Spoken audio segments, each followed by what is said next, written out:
See this? This is my boomstick!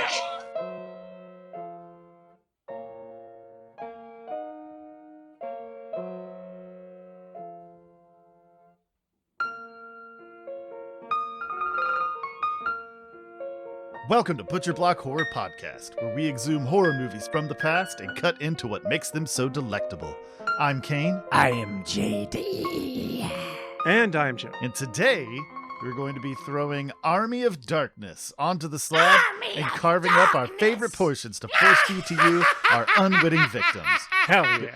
If you enjoy the taste of these feasts of fright, then give us a like and subscribe, being sure to click the bell. You should also head over to our website. We give you brainworms.com. This will let you connect with us on Discord and go to our Patreon, where you can toss some cash at us to help fund this ridiculous thing that we're doing. Give us your Toss it at us like we're seals in a circus. You can also send queries and bizarre instructions to our Instagram DMs because you can't block messages on Instagram. It's true. You can block people on Twitter. You can block people on every social media platform but Instagram. You can just keep sending messages at people. Well, what about pictures of like lumps, bumps, rashes, hives, all that? Oh, yeah. If you have any lesions on your crotch, buttocks, or underarms. Especially the underarms. Yeah. Please send them to JD. Oh, tongue lesions on the tongue. Oh, yeah, definitely the tongues. Those are some of my favorite. Inside of, like, in between the two buttocks. He likes those. Did you say your butthole? Did you say butthole? Just say butthole. How about webbing of toes? Yeah. Basically, if you've got an interesting growth or injury and you want to talk to someone about it, talk to JD about it. It's because true. He I wants to feel, see though, these pictures. Just, for the podcast safety, it's good to just say if you're severely injured, just go get a medical attention. Don't. Sure. Yeah. I mean, obviously, this is just Joe and I trying to get you to send gross pictures to JD. That's really all this is. But JD is a licensed dermatologist, and I'm he going is to look at those qualified Yeah. No, he's not. to advise. No, he's not. That's the thing that can get us sued. Right. Yeah. I don't know shit. He's not licensed for. He can give you first aid. Are you required to learn CPR in Chicago to tattoo? Not required, but I have. Okay, yeah. So here's the thing. Uh-huh. Just go to a fucking doctor.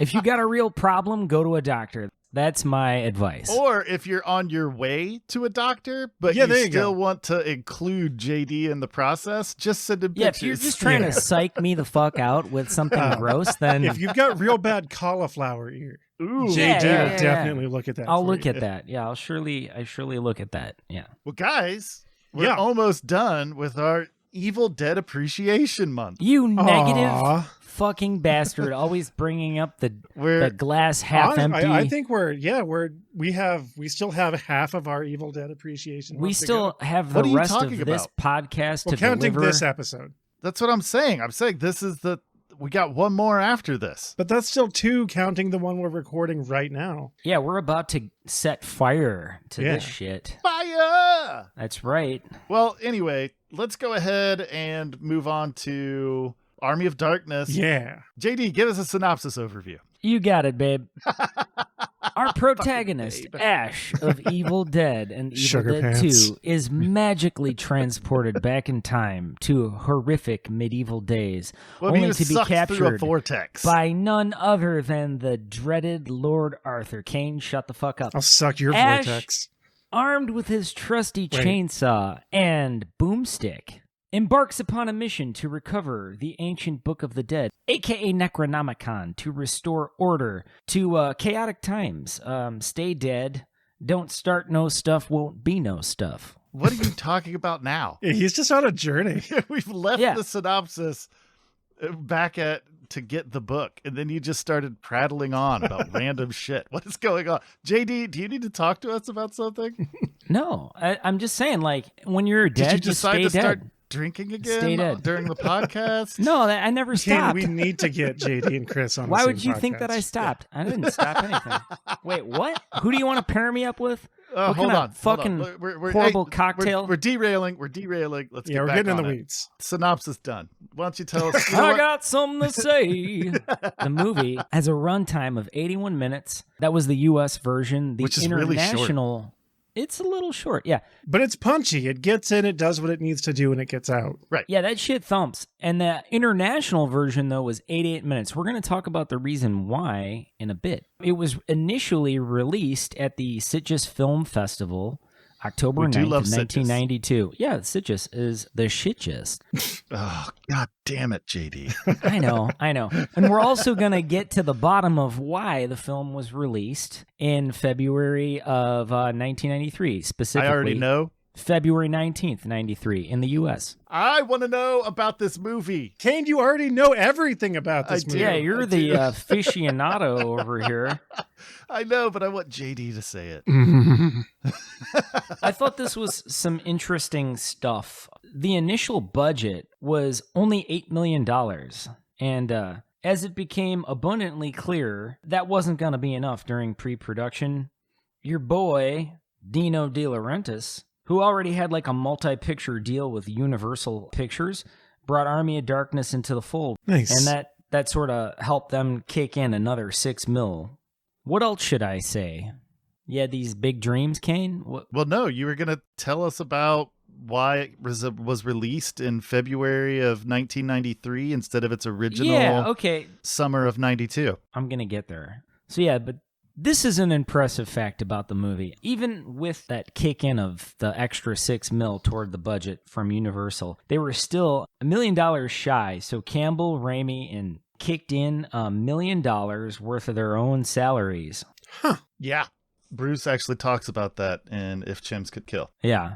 I don't know if my chin could kill or not. He broke down how much he was actually going to make on the film, and it ended up being that after taxes and everything, Bruce only made $46,875. Oh, wow. For Yowzers. How long it took to get Army of Darkness finished. It was $46,000 a year. I think my chin is more of an irritant than a killer. I feel like my scruff, I have a little beard going on, and yeah. It's very, it's like an irritant. Yeah, Joe and I, we also have little beards. Your beards do more tickling than killing, I would say. You guys have the full-on, like, the tickler. That's not so, yeah, what happens? That's not what that Your is. beard is not a tickler? You don't think so? Continue. Well, yeah. Anyway, I say it tickles. Directed by Sam... God fucking damn it. I got myself with that one. Fucking episode. Whatever. A weird episode. Just listen. Everybody just needs to shut the fuck up and listen. To you ramble on about fucking weird shit, JD. Yeah, what else is a podcast? What do you think? Yeah, what do you think we're doing? What do you think we're like? We're giving people information about an amazing piece of cinema. What do you think I'm doing? What do you think I'm doing? What do you want to dry hump me now? Yeah. What do you want me to lay on the fucking ground? Army of Darkness was hump me? released in 1993. What kind of dry piece of shit is that? No, I'm just exciting. fucking just talk, all right? I'm electric. Just do it. You're electric. Do.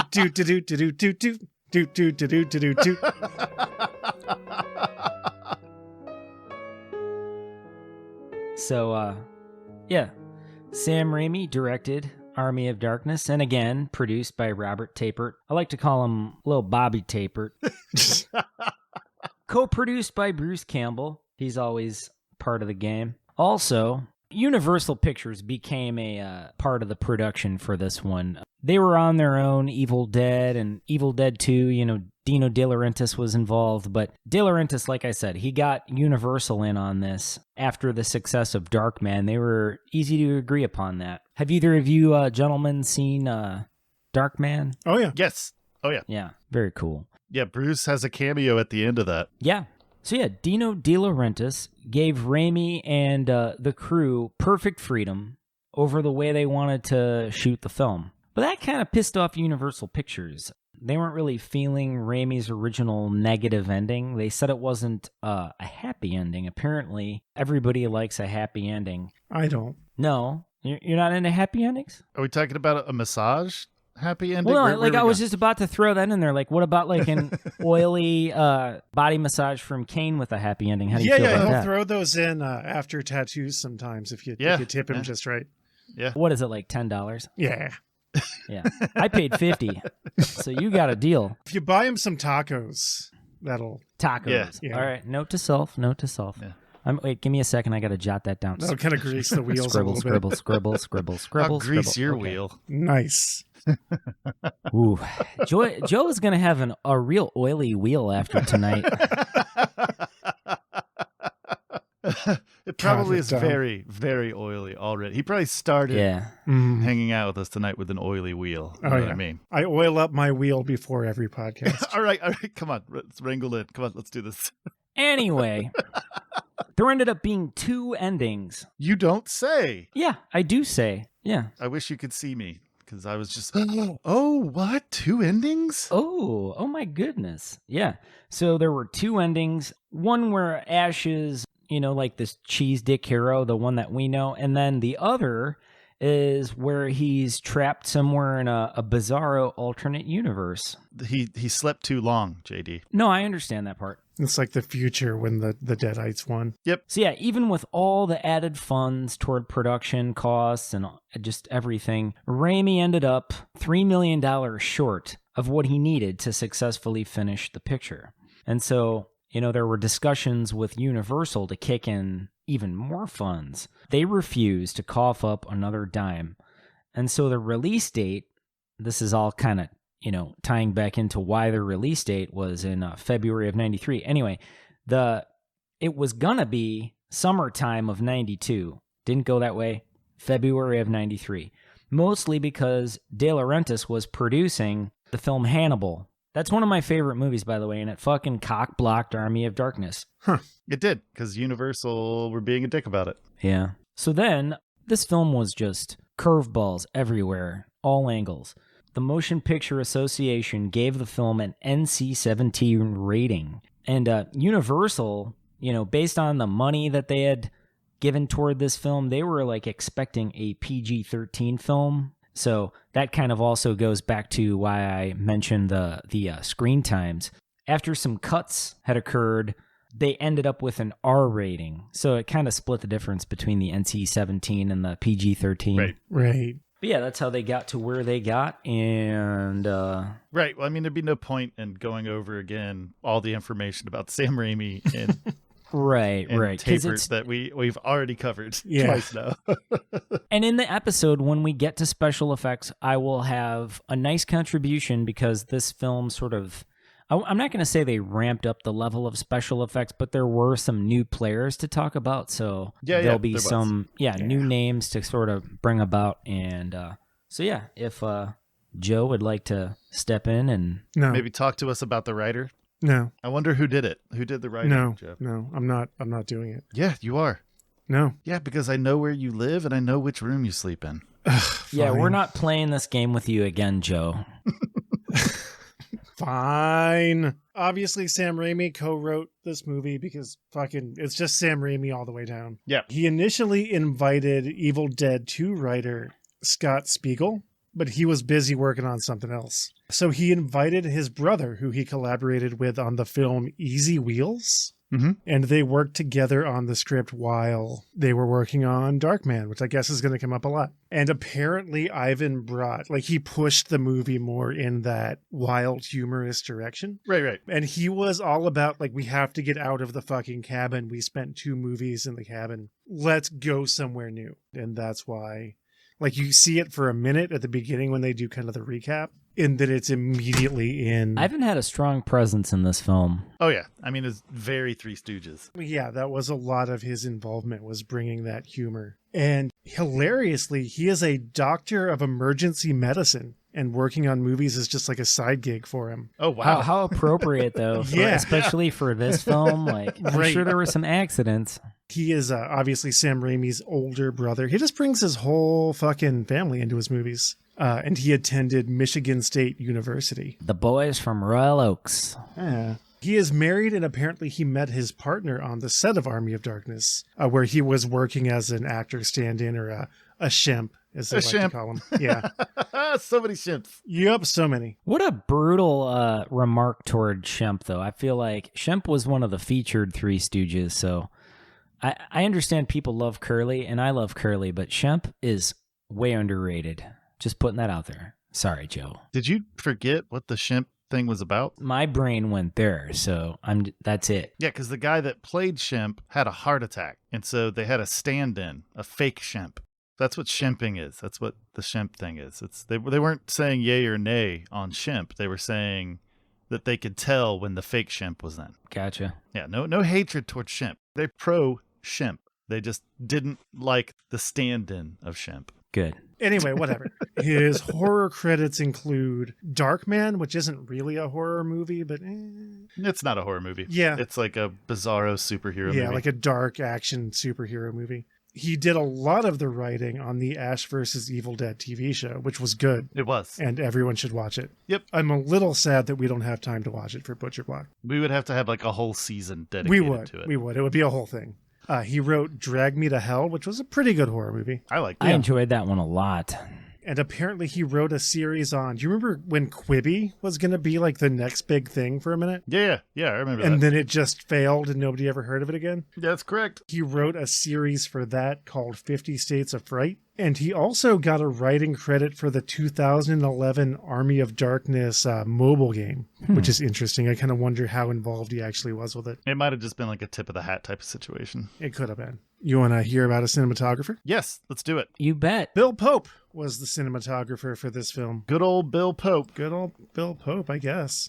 The cinematographer. Born June 1952 in Bowling Green, Kentucky. Fuck Bowling Green. He was a cinematographer and director who got his start in the 1980s working on music videos. He worked with artists like Sting, Peter Gabriel, Metallica, and Night Ranger. Night Ranger. Famous for Motorin'. Motorin'. What's your price for wine? All right. That's gross. I hate that song. It's not great. Army of Darkness is his only horror credit. Yep. But he was involved in some cool stuff. Freaks and Geeks, the Matrix trilogy. Don't care. Edgar Wright's The World's End, which is a very good movie. The World's End was kind of a horror movie. It kind of was. Yeah, I could definitely see It's that. like a horror comedy. Yeah. And the Preacher television show, which was also pretty good. Preacher shot my dick off. All right, that's all we got for the cinematographer. Yeah. Not a whole lot of juicy gossip about Bill Pope. Yeah, there wasn't a lot of crazy stuff. I mean, I would like to comment on some of the shots themselves. Yeah, of course. Following the weapon, like all of those Yeah, shots, yeah. like when the arrow was flying at that guy at the beginning, and then when Sheila's like trying to stab Ash. That's very Hallmark Sam Raimi stuff, and that shit was really good. These movies have credited cinematographers, but I always get the feeling that like really anything cool involving the camera was just Sam Raimi. Yeah. Yeah, it's probably the case. I feel like there was a shot that followed the arrow in Robin Hood Men in Tights. Maybe. I haven't seen that Yeah, movie I think in a it long might time. have been the shot where he goes to the archery contest or whatever. Uh-huh. Yeah, I think that's the one you're talking about. So maybe there's a little nod there. Sure. A Patriot arrow. Yeah, the Patriot arrow. Oh, God.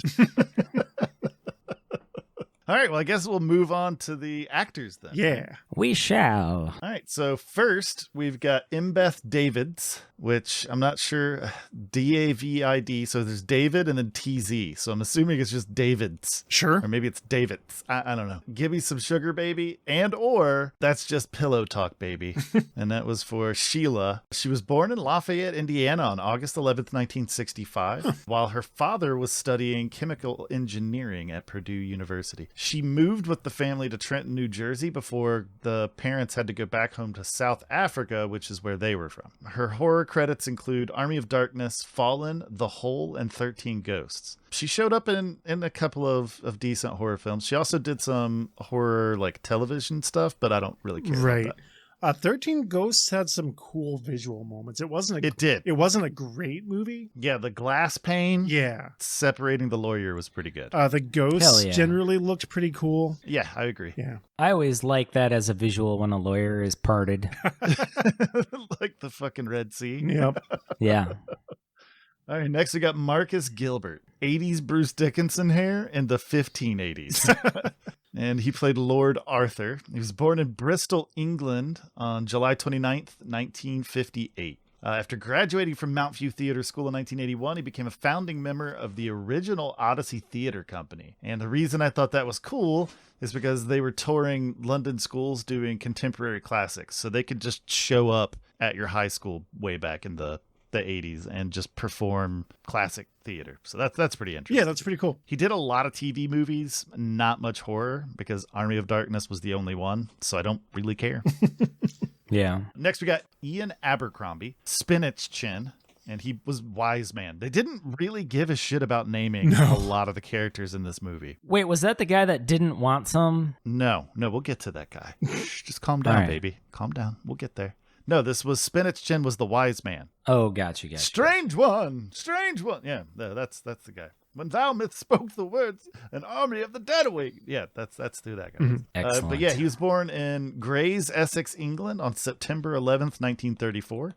He was primarily a stage actor, and he began his theatrical career during the Blitz in World War II. Oh, wow. So that's like 1941. Yeah. So like he was a youngin' when he got on stage. Then he moved to the United States at age 17. He actually did a shit ton of horror movies. He did Wicked Wicked, Young Frankenstein, Oh, wow. Blood Beach, Catacombs, Warlock, Repossessed, Puppet Master 3, Army of Damn! Darkness, and Jack Frost 2. Whoa, should have backed out of that one.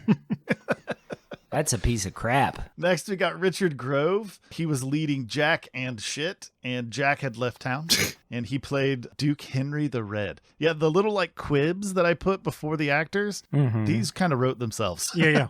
Oh, they jumped out at you for Yeah, sure. yeah. That's... Born in Phoenix, Arizona in 1955, don't know the day or the month. He attended Arizona State University and earned his BFA in directing. Not long after his graduation, he was accepted to the Yale School of Drama and has his master's in fine arts. So that's it. Nice. He seems exceptionally hairy to me to be from Arizona. Like, I would think you would want to be absent of body hair to live in that climate. Oh, yeah, I understand, but his you're probably capacity right. to grow hair, like I just imagined his balls. He's probably uncomfortable all always the time. Sweating. Yeah, every day. Perpetual sweat. His horror credits are Army of Darkness, Scanner Cop, which I kind of want to check that out. Yeah, could be interesting. Because the image on the front looks like a ripoff of Scanners. Oh, wow. But it's a cop, so I kind of want to see that. Yeah, I'm intrigued. Not of This World, I Am Nightmare, and Stay at Home Dad. So those sound all real fucking weird. Yeah. Timothy Patrick Quill, Old Handlebar, and he was the blacksmith. I can ride my bike with no handlebars. You could ride his handlebar. Isn't that a unicycle? Or no, that's one wheel. Never mind. What? What? I was What are you thinking of talking bikes with no handlebars. That's not. Those are called broken. Yeah, that's just your bike's fucked up. Yeah, that's a fucked up bike. That's all.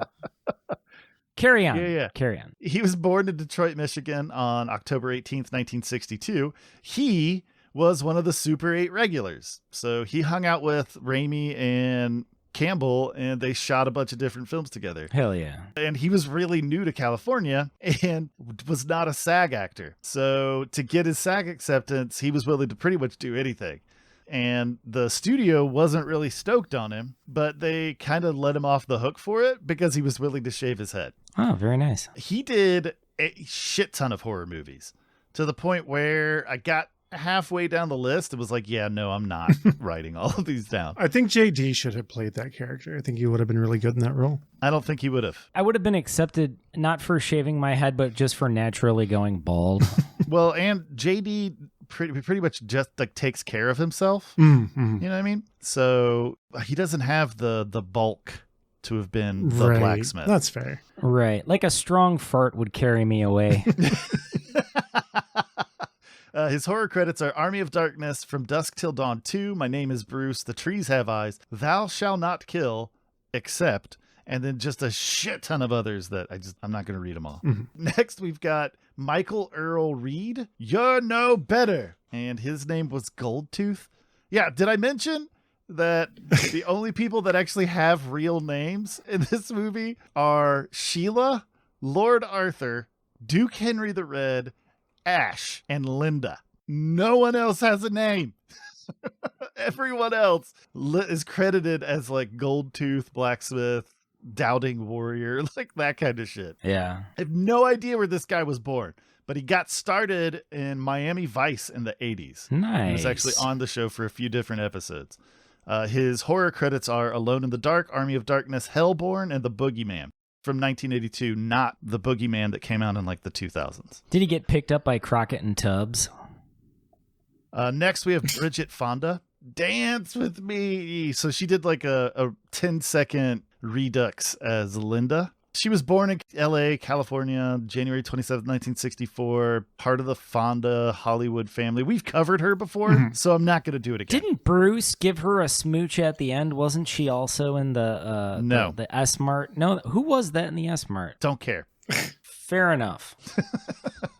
The reason that I even mentioned Bridget Fonda is because the reason she was even in the movie for those 10 seconds is because she fucking loves Evil Dead and desperately wanted to be a part of it. So I read that it was going to be a toss-up between her and Tracy Lords for that. No, I did some further research. So Tracy Lords auditioned for the part. Yeah. But essentially when Bridget Fonda was like, hey, I'm available. I want to do this. Right. They immediately told Tracy Lords no. But she did click with Bruce Campbell and they've stayed friends since then. That's nice. That's a nice story. I wish I had friends. You got us.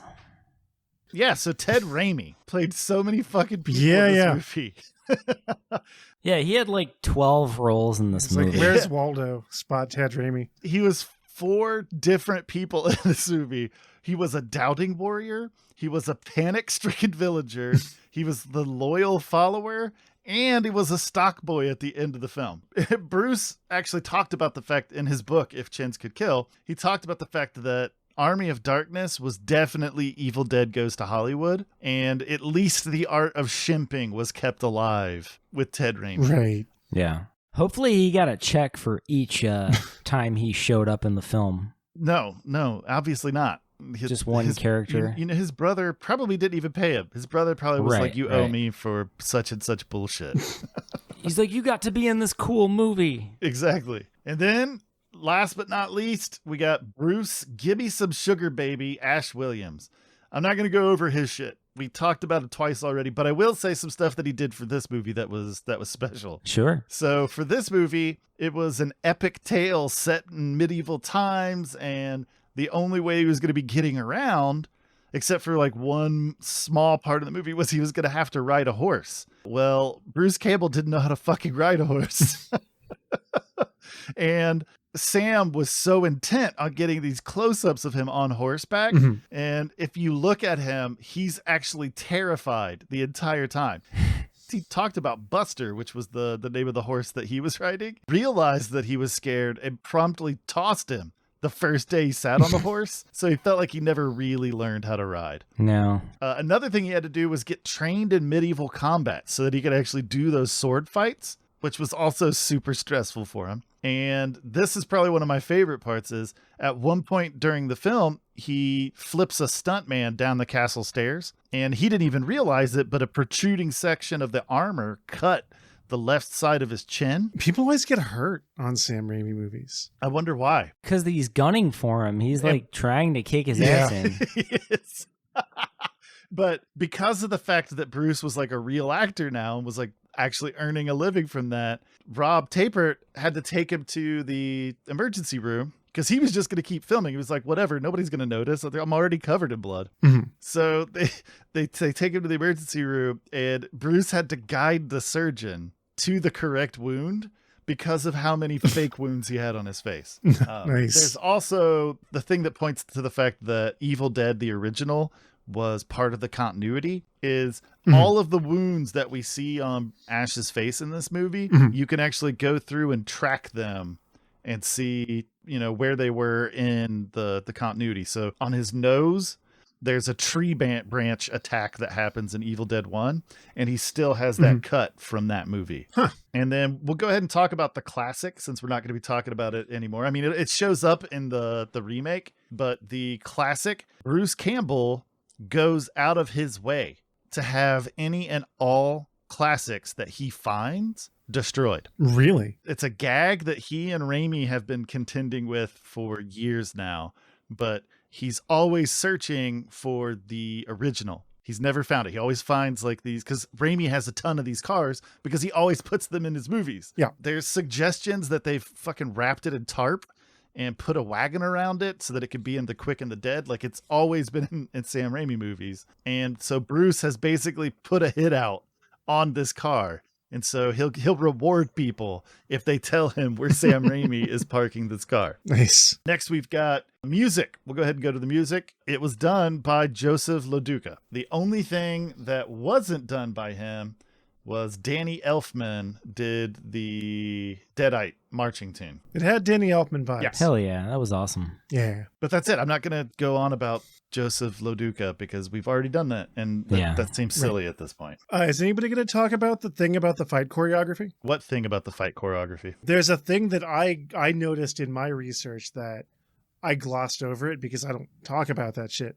But it's interesting, and if nobody else is going to include it, No, I'll throw it please in. do. go That ahead, sounds amazing. Apparently, because obviously, like, Bruce Campbell is many things, but he's not a martial artist. No, he's not. And he had to learn all of this fight choreography for this movie. So he basically, they gave him a number system. Yes, I know what you're talking about. Do move number 9, and he would do whatever the fuck, sword movie was supposed So he had to do. like a playbook. Yeah. And Sam Raimi told the choreographers, like, make it as hard and complicated on him as possible. Fucking torture him is a direct quote. Wow. And like the whole thing where he's like cursing and fucking God death in the fights is Bruce Campbell being genuinely frustrated because the shots were so difficult and complicated that he had to do like over 30 takes. Oh my goodness. On multiple occasions. Yeah.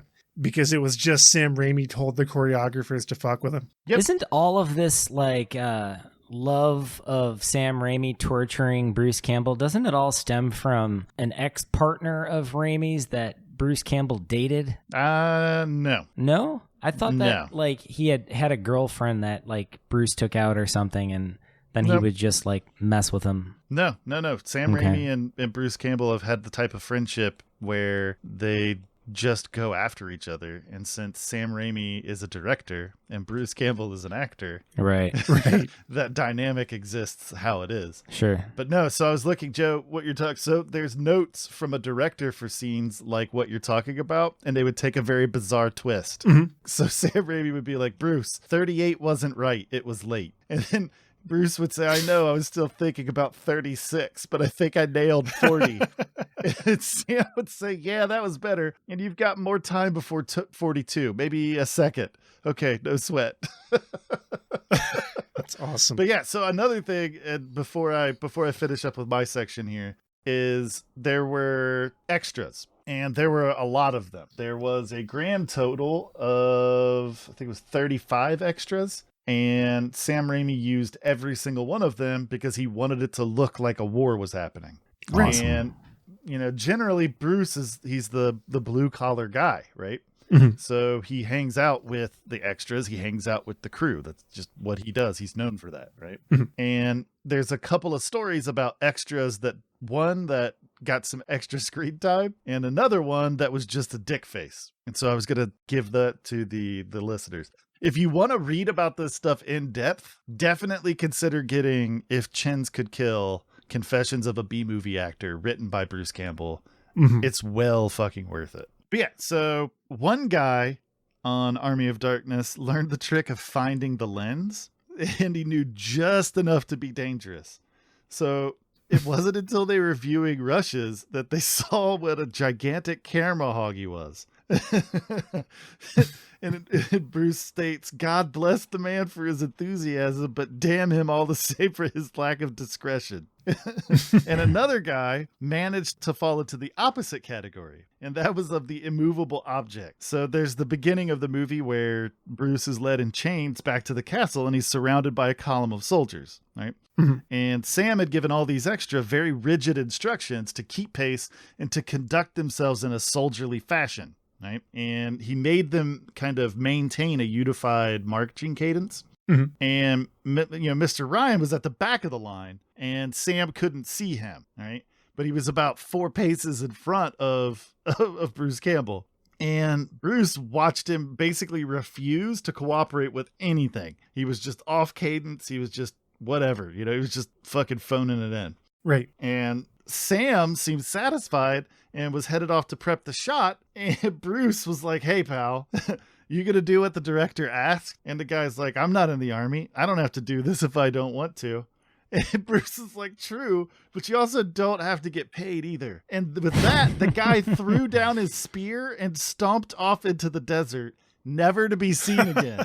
There was a production report that documented the incident as follows. 6691, name foot soldier, removed himself from a shooting setup. While doing so, he removed his wig and beard. The beard fell to the ground, and when it was found, it was unusable and will need to be replaced. It was priced at $29.95 by the hair makeup department.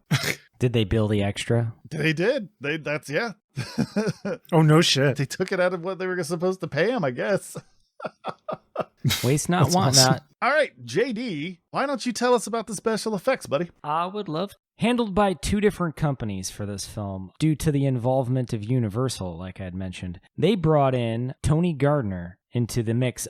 He was of Alterian Company. That's like the Universal's production company that they'd use here and there. Alongside the same special effects team for Evil Dead 2, the EFX group, along with Kurtzman and Nicotero, and of course Tom Sullivan, who had been involved from the beginning of Evil Dead. So Tony Gardner, well known for his horror makeup, September 25th, 1965 in Cleveland, Ohio. Prior to Army of Darkness, Gardner was involved in The Three Amigos, clearly not a horror movie. That was 1986, but I just enjoyed the shit out of that, so I mentioned it. He was also involved in The Blob, the 1988 version. He worked on Darkman in 1990.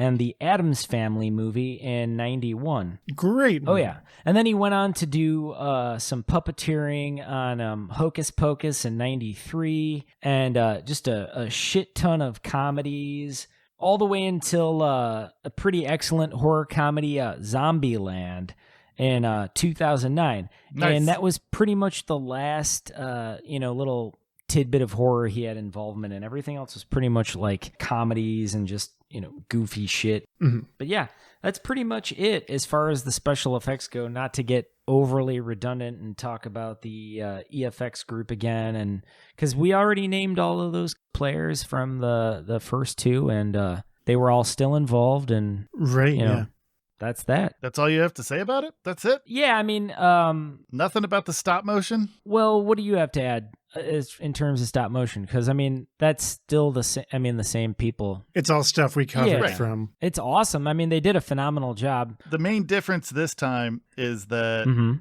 they had stop motion that Ash was supposed to be interacting with, like as opposed to like green screen stuff. Exactly. Or what? Yeah. So it was like Bruce would be doing 34, 35, 36, 37, 30. Like they'd yell that out, but it was correlated with the specific movements of an animated skeleton that he had to interact with. Sure. Which in this case during the sword fight didn't exist. So apparently they used front projected images. Yes.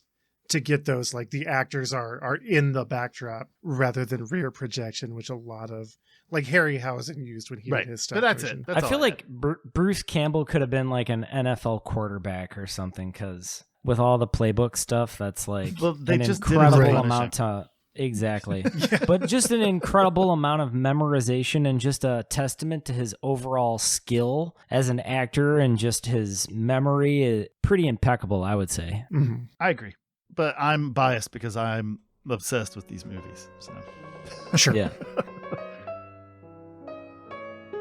If that's it on special effects, then why don't we go ahead and talk about our personal experiences with the film? Let's do it. Joe, take it away. Yeah, again, I saw this movie, probably when I was 18, 19, 20, somewhere in there. Loved it. Evil Dead 2 is my favorite of this trilogy, and we were talking about it before we started recording, specifically because it blends the comedy and the horror, and for me, what's the perfect amount. Right. And I still love this movie. I think it's great, but I do think that I like the pulled back amount of abstract craziness that Evil Dead 2 brings to the table. Listeners, what's your favorite of the Evil Dead trilogy? Answers on a postcard. You don't have to send Joe a postcard. We just drop him in the comment section. That's efficient. He's just trying to trick you into sending him stuff and costing you postage because he's a weirdo. I just wanted to get some mail, right? No, you don't need mail. You can get email. All right. That's not as good. I like it when I can hold it in my hands. Save the forest, Joe. Let's make a smaller carbon footprint. I aside from that, I like these movies. They're fun as fuck. They're iconic horror movies, and you can see their footprint in the entire lineage of horror today. That's a fact. And that's it. That's really all I had to say about that. That's good. JD, why don't you tell us about your personal experience with the film? Well, I'm going to go ahead and rewind this back to the special effects because I just have to say that there was a scene where that one person sort of went down that little well and there was a blood geyser. That for me was just I think out of all of the horror films I'd seen to that point, that was my favorite moment. There's nothing tickled me more than to see the fucking Yellowstone National Park style geyser, except it was just fucking ruckus, gushing. I use a GIF of that in my stream specifically because of how amazing that scene is. It's too good. It's just too good. It's phenomenal. Twitch.tv/count_Canyon. And I love how the mist sort of just carried across the little, courtyard and sort of spattered everyone. That was wonderful. So as far as my personal experience. Sorry about the delay. My personal experience with the film goes back quite a way. Now, this film I remember, I saw this in the theater. My mom and I, big fans of the Evil Dead franchise. Grandma didn't make it to the show. She wasn't about to go sit in a movie theater, so we had to wait for it to come out on VHS. But I saw this in the theater with my mom twice. We saw this film on a Saturday, and it was we were waiting for it. We were just clamoring for this to come out. And so saw it at the show, and it was just totally crazy. I was still a kid, so for me it was just ridiculous. And the stop frame animation was ridiculous. I feel and it made me kind of think about films like Jason and the Argonauts, Ray Harryhausen, the stop frame animator. Yes. Just the reanimation of the bones, the skeletons kind of coming at you with swords and shields. And one of the things that always stood out in my mind was that how evil could be a unifying qualifier, it just sort of brought all these different, just being dead was a qualifying factor. Right. Because you saw skeletons playing bagpipes, and then there were skeletons in Viking attire and numerous other armies. Just anyone who's basically deceased could join in and be on the same team. So that's kind of cool.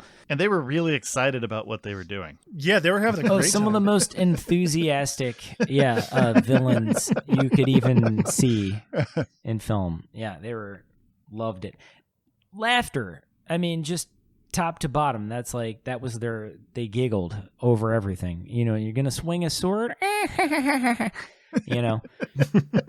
So it was pretty much their bag. They were into it. And I appreciated that. Really anyone associated with the Deadites or just the Evil Dead zombies and things throughout the series really seem like they're having a good time with it. No, it's true. They were filled with joy. To torment the living was that was just the they're ultimate. Having so much fun. You have to give it to the evil influence of the Necronomicon that at least you're gonna have a laugh. Right. You're gonna have a good time trying to kill the living. Yeah, and your friends and loved ones. Yeah, they'll have your soul, but they're gonna fill you with joy. Yeah. I think that's what it is. Yeah. So after we watched the film, we went out for some stuffed cheese and spinach deep dish pizza or whatever. Hell yeah. And that's my experience with the film. That's awesome. But we did go to the theater 2 times and saw it twice while it was in the even theater. Better. And then when it came out to VHS, Grandma and I rented it and enjoyed it for a 3rd time. Yeah. And then as a grown-ass man, I bought it on DVD, and I still have my director's cut. So I have both the, like I said, the Cheese Dick Hero version and the Bizarro alternate universe version. So yeah, that's good times. Army of Darkness. Yep. Yeah. So Kane, how about Well, this was, as we've talked about before, this was my first introduction to Evil Dead. I saw it at a buddy's house. Yeah. And then was obsessed with it, and so went back and saw the original and then 2, and then have just kind of been obsessed with them ever since. I watch them anytime I get the chance. I've got the Necronomicon versions of Evil Dead and Evil Dead 2. I've got the director's cut of Army of Darkness. I've never seen a Necronomicon version of Army of Darkness. I don't know that it exists. I can say that I haven't really looked for it in the last probably 5 years, but I would randomly try to see if I could find it. I don't know if it exists. So I love these movies. I will always love these movies. If anyone listening has seen or heard of an Army of Darkness Necronomicon version, I want to know where it is, because I will totally add that shit to my collection. Aside from that, does anybody have anything else to say? Actually, I do. Kane and JD, what are your favorite films in the Evil Dead trilogy? Ooh. JD, you go first. Since we're wrapping it up.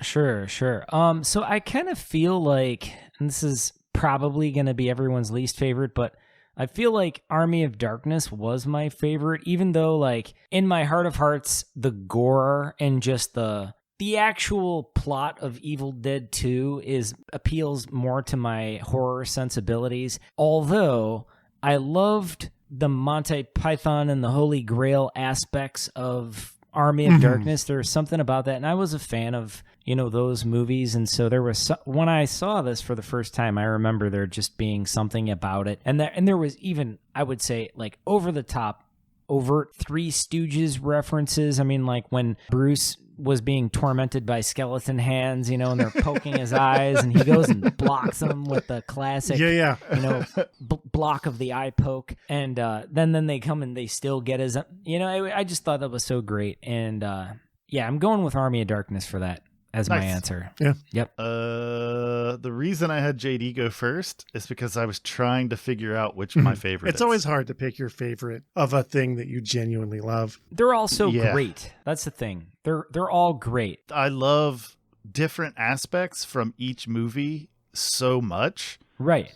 That all I can say is that I love the Evil Dead trilogy. I can't. Yeah. Right. If someone was like, hey, you can only pick one, all the other two are going to disappear, I would murder that person and eat them. Right. So you just have to take it as a single body of work. Yeah, that's basically and just what enjoy it is it as one piece. It's a piece of art. Yeah, because it's not the first time. Being a person that loves the Evil Dead as much as I do, that's not the first time I've been asked that question. Sure. Right. And I've never had a good answer. I've never been able to say, oh, well, I love the originality of the first one, or, oh, I love the complex shots and gore effects from the second one, or I love the Three Stooges slapstick comedy of the third. I just love so much of them. I can't pick one that's my favorite. Right. No, I get that. Quick aside, I was glancing online to see if I could find a Necronomicon edition of Army of Darkness. Didn't find one. I think you're right. I don't think they made it. They did make a comic book in which Ash Williams crossed over with Xena Warrior Princess. And that's very interesting. Yeah, they also did Ash Williams versus the Marvel Zombies. Oh, that's fun. And then they did a comic book version of Ash versus Jason versus Freddy. Oh, nice. But yeah, so I think that's it. Yeah. Got it covered. Folks, if you watch Army of Darkness, let us know what you think. Which you should. If you haven't watched the Evil Dead trilogy, but you say that you like horror movies, you're a liar. You know what? You might not be a liar. In my old age, I'm coming to a point where I don't want to bash people about their face and neck if they don't like Evil Dead. I feel like I've grown as a human being. You have matured. What I will say, though, is what is wrong with you? Right. Like, why are you like more like, what this the is fuck a thing is said to wrong me with all you? the time. All the time, my friends say, why are you like this? Yeah, but in regards to you not watching or not liking the Evil Dead trilogy, what's wrong? What happened? You know what? Message us. Yeah. Because we're here to help. I would love to help you understand why you're wrong about Evil Dead being an amazing trilogy. He probably won't show up at your house with a chainsaw and a sawn-off shotgun. But I may show up with a boombox, and I might just stand outside with the boombox, just playing Ash Williams screaming, "Yeah, baby!" just over and over again. But no, if you watch these movies, let us know what you think. You can find us at WeGiveYouBrainworms.com, as well as most of the places that podcasts live. Definitely send us a message or comment. We're eager to interact with you because we love horror movies and we love talking about them. Hit us up in Discord. And because we're eager little beavers. You made that weirder than it needed to be. Also, we warn you against forgetting to like, follow, and subscribe on YouTube. Yes.